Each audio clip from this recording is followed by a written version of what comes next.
Yeah, I'm liking Cleveland, Houston over 9 runs. Looks like it was set at minus 105.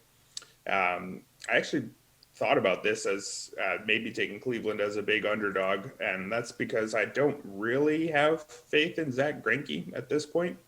3.59 ERA, but again, all the ERA estimators about half a run worse. They actually had a very narrow band.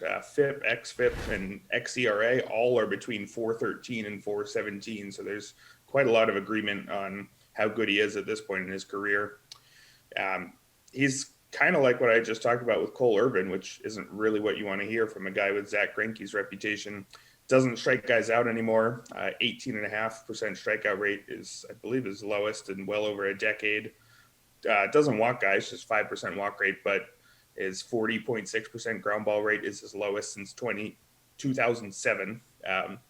So he's very much in the latter stage of his career. He's not actually a significant FIP beater, which you might expect from a wily veteran.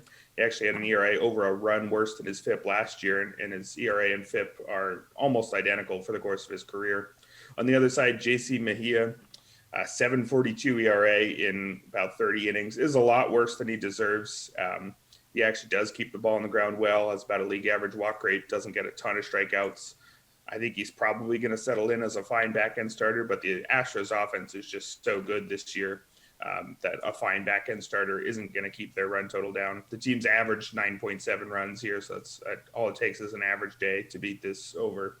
And I think they should combine for maybe even an above average day here.